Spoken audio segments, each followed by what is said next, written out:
నమస్తే బాబాయ్. నమస్తే. మీ పేరు? రాములు. రాములు. బాబాయ్, ప్రస్తుత ఆంధ్రప్రదేశ్ పరిస్థితులు, రాజకీయ పరిస్థితుల్లో ఏ పార్టీ వస్తే బాగుండిద్ది, ఆంధ్రప్రదేశ్కి మంచి జరిగిద్ది అని మీ ఆలోచన? జగన్ ఉంటే పేదవాళ్ళకు బతుకుతారు ఉంటుంది, ఉన్నోళ్ళకి ఏముంది, పేదోళ్ళు బతుకుతారు. చంద్రబాబు పవన్ కళ్యాణ్ వచ్చారనుకో నాశనమే, ఏం లేదు. ఇక మొన్న కరోనాలో అయితే సగం మంది జాగ్రత్తగా చంద్రబాబు. జగన్ కాబట్టి అందరినీ కొంతమంది బతికిచ్చాడు. వీళ్ళిద్దరు వచ్చే 3 పార్టీలు కదా ఇప్పుడు, ఇంకా 10 కలుపుకున్న జగన్ ఆ కూడా వీకలేదు.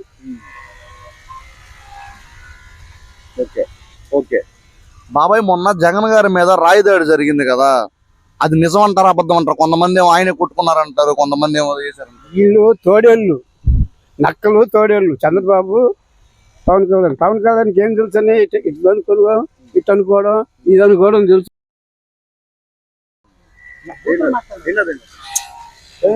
మీ అమ్మ నీలేదు ఇటు అనుకోవడం, ఇటు అనుకోవడం, ఇటు అనుకుంటే సరిపోద్దా? నువ్వు చేసే పని నువ్వు చేసుకో, దాంట్లో పైకి రా. నీకెందుకు వీళ్ళ చరిత్ర ఉంది, నీ చరిత్ర ఉంది. వాళ్ళని బూతులు తిట్టేవాడు కాను, కావాలని నువ్వు అది చేసుకుంటావు. ఎవడైనా అది చేసుకోడు. వీళ్ళు చేసి అది డ్రామాలు అంటారు. ఆ డ్రామాలు ఆడడానికి వాళ్ళకు సరిపోద్ది, కానీ వీళ్ళు సరిపోద్ది.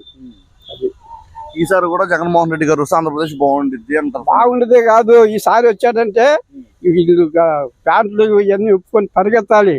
వచ్చేది అతనే, బల్ల గుద్ది చెబుతున్నా. ఇంకా 10 కలుపుకున్నా జగన్ ఏం చేయలేదు.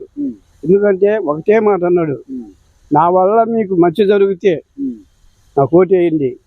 ఈ ఎగస్ట్రాల్ డైలాగులు చెప్పట్లే తప్ప. అవును, కరెక్ట్ గానే, మంచి మాట.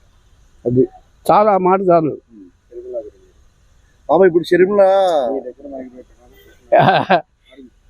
షర్మిల గారు ఆంధ్రప్రదేశ్ వచ్చి కాంగ్రెస్ పార్టీలో చేరి ఇప్పుడు ఇచ్చేస్తున్నారు కదా, ఇప్పుడు ఏంటి అసలు ఆమె గురించి?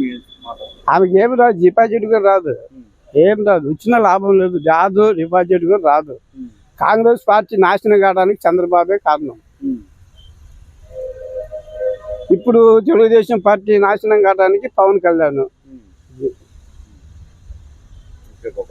Okay, thank you so much బాబాయ్.